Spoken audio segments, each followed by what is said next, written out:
Hello, guys. Welcome to Boston Leader Voices. This is a podcast where we get together with Boston professionals to discuss important topics that matter to their work and to our audience. In this episode, we are excited to feature Erik Holvik. Erik leads corporate development and strategy at Energy Sage, a climate tech marketplace, helping owners to navigate solar storage and clean energy decisions. In this episode, we explore the future of residential clean energy beyond the growth headlines, questioning core industries' assumption and what it takes to build market that actually last. If you're working in the intersection of climate, policy, and market transformation, I think this is the podcast for you. So, first of all, welcome, Erik. Thanks for having me. And please tell us a little bit about Energy Sage and what you do there. Yeah, well, first off, you did a great job explaining it. So you took a lot of the words right from my mouth. But to add on what Energy Sage does as a whole, one, we were acquired by Schneider Electric, which is the largest global renewable energy company in the world. So it's nice to have that backing. We were acquired by them back in 2022, along with a couple other companies as well. So our sister company, Qmerit and Energy Sage, are all coming together to really build this one electrification platform for homeowners. It's a really exciting opportunity. There's been a lot of tailwinds and a lot of headwinds in this industry, more headwinds than tailwinds last year, but we'll talk about that in a little bit. But really what we're focusing on is that whole home energy management that goes into solar, that goes into storage, that goes with heat pumps, that goes with smart thermostats, smart appliances, EV chargers, the whole gambit. How can you tie all of this together to really educate the homeowner of what this electrification process means for them and how they can save money over time? Great. And you were telling us that there are exciting things happening in these fields. So, from your perspective, what is exciting about residential solar right now?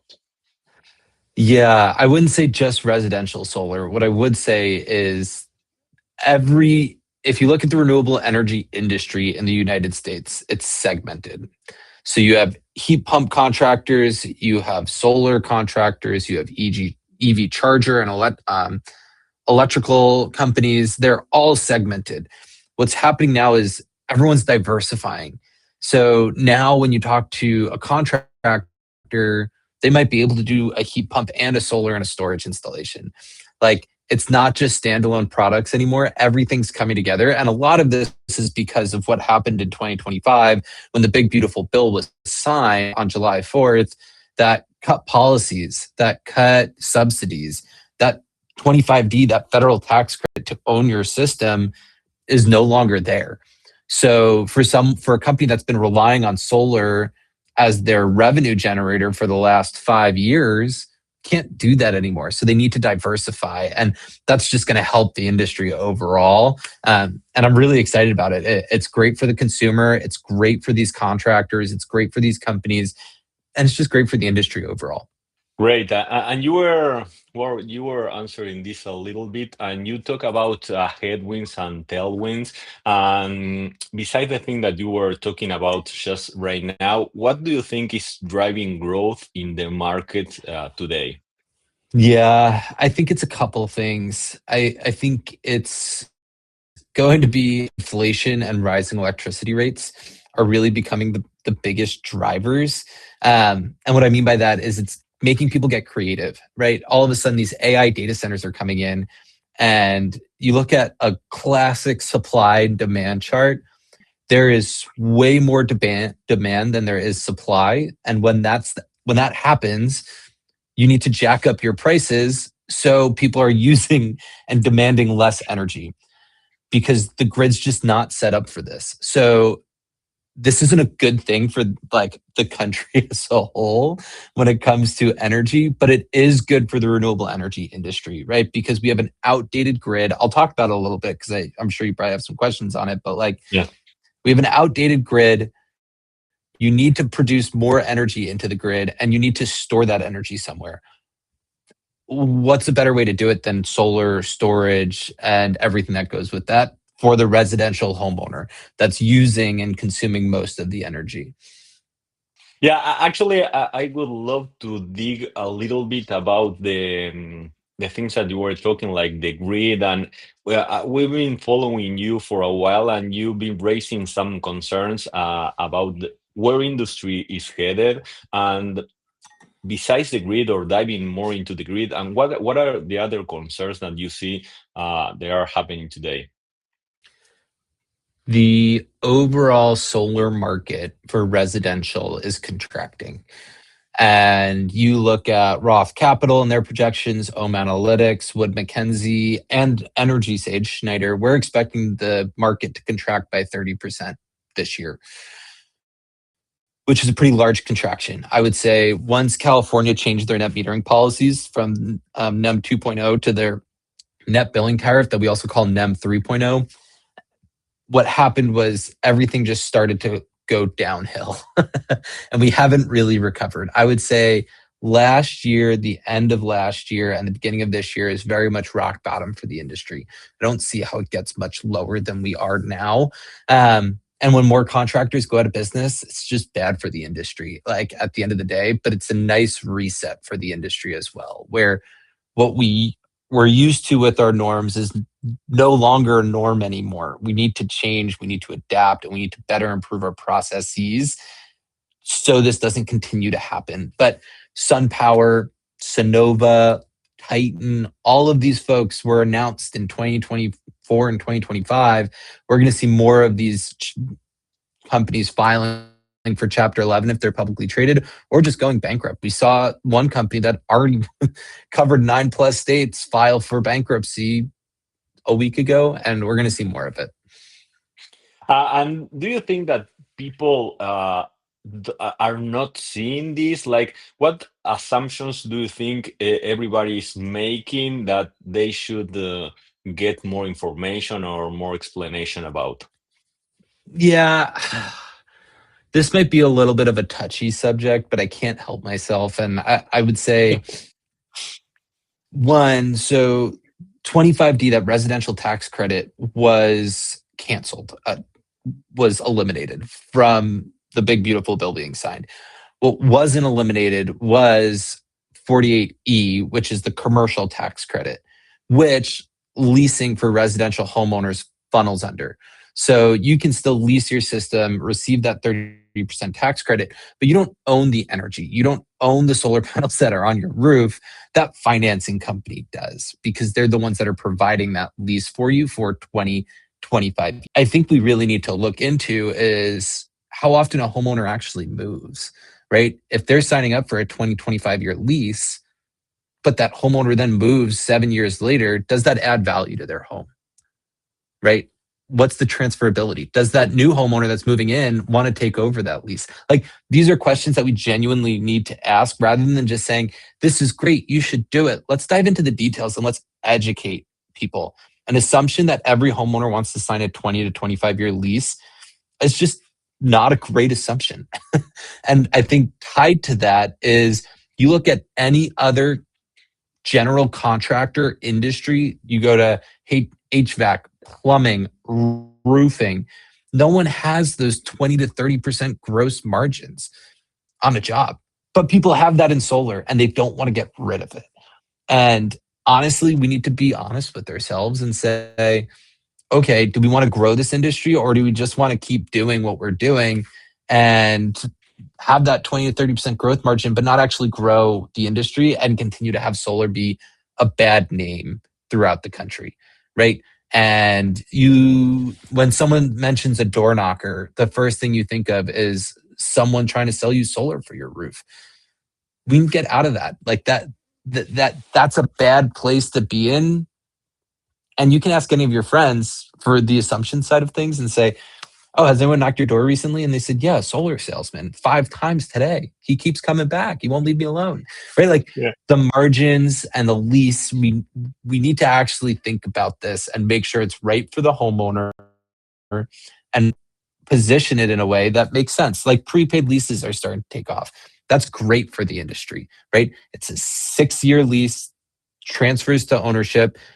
But you have to watch the companies that are doing it, right? Like the companies are in lawsuits with each other over overpricing and oversizing systems. So like there's a lot of regulation that we need to actually keep on ourselves, self-regulation, to make sure that we're doing the right thing so we don't have another big beautiful bill wiping us clean again.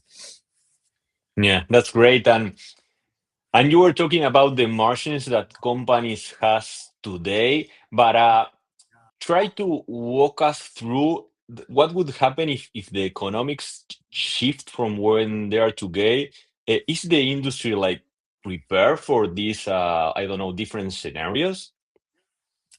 They should be in the sense of $4 to $5 a watt for a 10 kilowatt system with no batteries attached to it, honestly, is robbery. Where the equipment cost alone is probably like what, $1 to $1.50 per watt. You have your overhead costs, add another 50 to 70 cents a watt. Your price range should probably be in the low twos to $3 a watt when you're actually pricing that out for the homeowner. Now all of a sudden for a 30,000 a 10 kilowatt system at $3 a watt, what is that?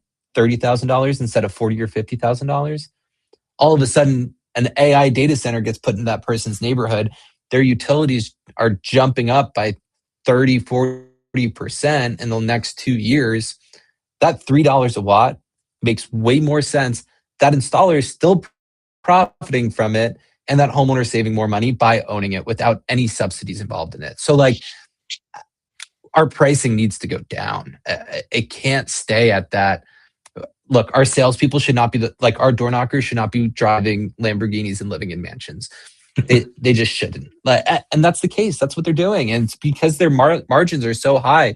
The red line model doesn't work anymore. Like we need to decrease our margins, still be profitable, still give a great experience to the homeowner, but position ourselves in the industry that we're going to stay in business for the long term. We're not just trying to get an install, cash out, and leave. Okay, I'm talking about that and the difference between like short-term growth and building like something sustainable. Do you think that this needs to be like regulated from the government, or what who should like work this out? Yeah, people have been talking about that for years. SIA has, NABCEP has, very much making sure that people have some license in order to sell solar. You look at the best example I have is like a real estate agent. Look, they still have to take a test in order to become a real estate agent. You can't just pick up one day and say, I'm going to start selling houses and have no idea what you're doing.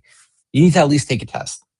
And Yeah. for this whole different type of sale, totally understand it. However, it's the same concept. You can change and start literally, you can make the shift tomorrow and start selling solar for a company and not know what a kilowatt is or a kilowatt hour. Like Yeah. you go through a script and you sell, and that's not what it should be, right? Like the short term is closing deals at any cost, but like what we really need to do is one, figure out how we pay our salespeople, how do we educate them, and truly like rely on educating our salespeople to make sure that we're sustainable in this space. There's a lot of other things that need to come into play, like permitting to decrease those timelines. Customer acquisition costs is another one. That's where Energy Sage steps in as well. But like there are a ton of different factors at play that we can reduce that cost, educate it, to provide a better experience for the homeowner. That solar is actually a normal name in the United States. It's not something that is, oh, maybe I should do it, maybe I shouldn't. It's okay, I bought a home, I should get solar. And that starts by educated salespeople entering into the space to save homeowners money. And what about the prices or the margins? Do you think that someone should step in there? Like you shouldn't have these kind of margins in a company. How do you Yeah, see that? personally, I don't think so. I Okay. think having another regulation is not great. Okay. What what I would say though is the companies that are regulating their salespeople internally and making sure they're doing the right things and selling properly and educating, those are the companies that'll be sustainable, that'll weather through this contraction period. The companies that aren't doing that are the ones that are like, let's sell every deal we possibly can and let's figure out profitability later. That model does not work. Okay. And it will it'll bite them in the butt down the road. Like I guarantee it. So it's one of those, let's do the right things now. Each company should want to be sustainable and want to be in business.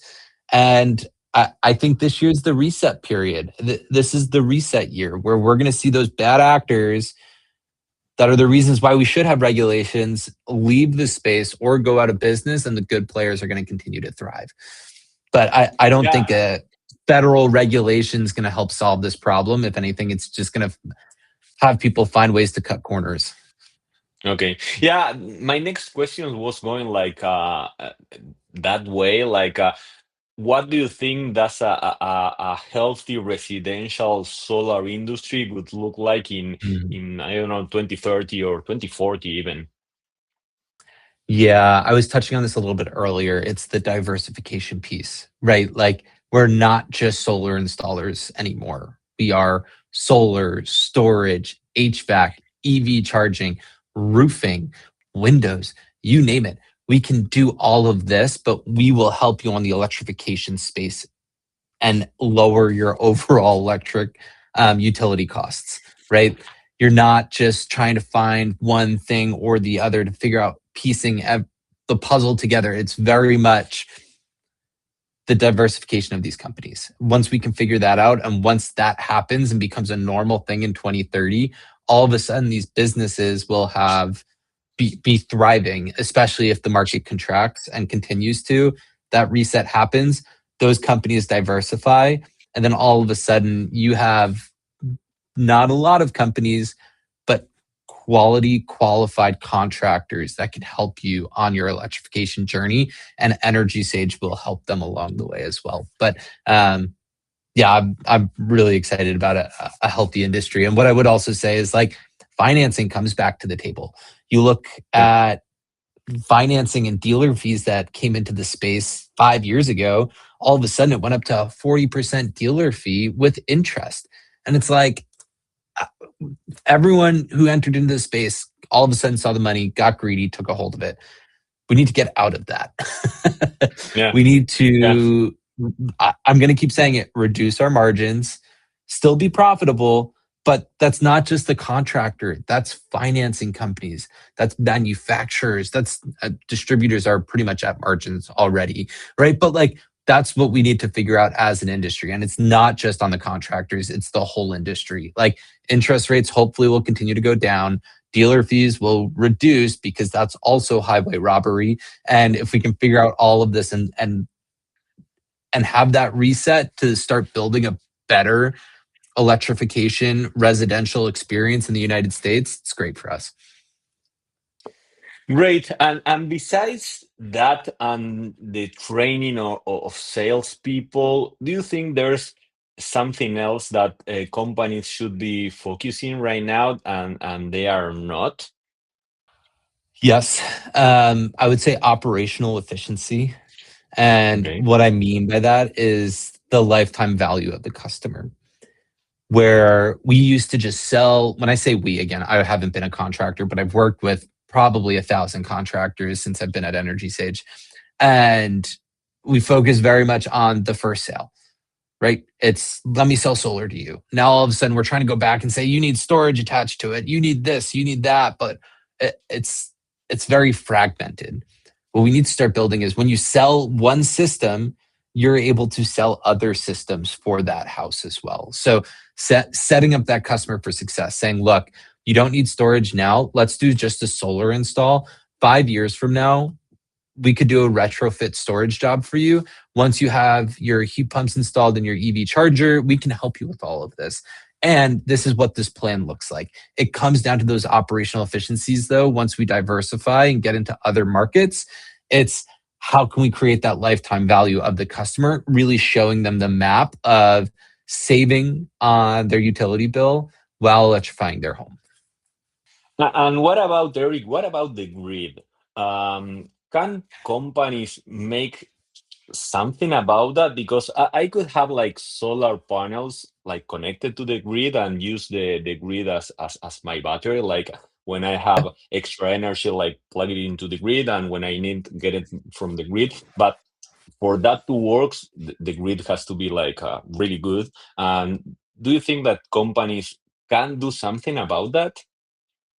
Yeah, I think a lot of companies are starting to, especially when it comes to standalone storage with virtual power plants. So you'll see companies, utility companies like PG&E out in California, Green Mountain Power in Vermont, and other utilities as well, getting involved in these virtual power plants as these time of use rates are starting to kick in with these utilities. What time of use rates are is on off peak hours, you're paying what, 13 cents a kilowatt hour. And Yeah. then during peak, it's 40 cents.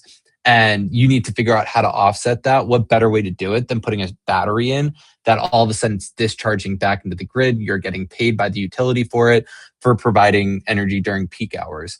So it's not just solar anymore. Like solar is not the only solution here. It is storage and then solar, right? You can get a standalone battery, charge it during off peak hours, and then discharge it during on peak or peak hours and still save money and still have like a 6-year payback period on just the battery, where the battery's life cycle is usually 10 years. So you can just get a battery now and not get a solar system in certain areas for it to make sense. So I would say working with the grid to support them on their energy needs when it's becoming more and more relevant is going to be very imperative. And you can't just do that with solar, right? Because if you think about it for time of use rates, peak hours happen when the sun's not up, right? Peak hours are from like 5 to 7 at night and from six Yeah. to eight in the morning.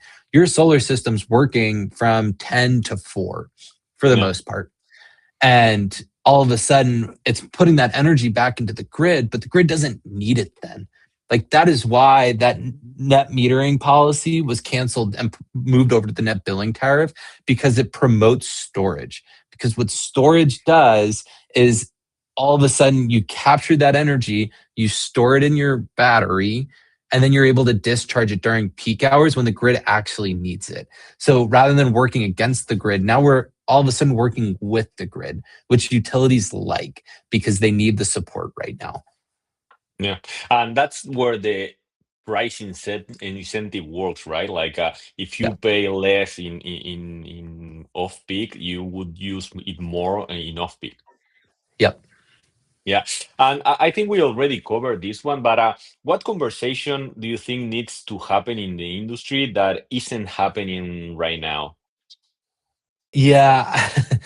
It's a couple things, but I think the biggest conversation, it's happening, but it's slowly getting there, is like what happens when solar is just normal, right? And what I mean by that, it's like, it's not exciting, it's not subsidized, it's not a statement, it's just a thing homeowners consider, like replacing their furnace. It's let me get solar on the roof, right? Are we building for that? Like genuinely, and a lot of the conversation that we were having just now was talking about building for that, but are we being honest with what homeowners actually want, right? Like at the end of the day, most homeowners don't care about carbon. They care about their bills. They care about blackouts, which are going to be happening more with the AI data centers being built, and resale value. They care about the resale value of their home, right? They want to buy their home. And when they sell their home, they want it to be worth more. So how do you make it worth more? You put solar on the roof and you own the system. So the message, the industry needs the message to reality, not just aspiration. And I think those conversations are starting to happen, but I wouldn't say they're solidified yet. Okay, great. And for closing this, Eric, we talk about a lot about challenges and things that aren't working like as they should. But Yeah. despite that, what makes you optimistic about the next 5 years of the industry? Which is the Yeah, I bright think side? No, it's a great question, and I love ending on this note because I Yeah. am an optimist at heart, forced to become a realist in the solar industry. But the fundamentals are real, right? Electricity is expensive and getting more expensive, right? That 2 to 3% year over year, like increase in your utility bill is now 10 to 20% year over year, 20 to 30% year over year if you have a data center that's being built in your area, right? The grid is unreliable and getting worse. Like the but the technology works. Solar works, storage works, and it keeps improving. And the equipment costs keep going down. The companies that survive this contraction at the end of the day will be stronger. We were talking about that a little bit earlier, but also more honest, more customer focused. And frankly, I think we're at the beginning of a true home energy integration, right? It's not just solar, but it's intelligent management of generation, storage, consumption, and transportation, right? The vision's right. We just need to build it like a real business, not a startup fantasy anymore. And we're starting that, and it's getting there, and it's awesome. You look at Ecobee with their smart thermostats.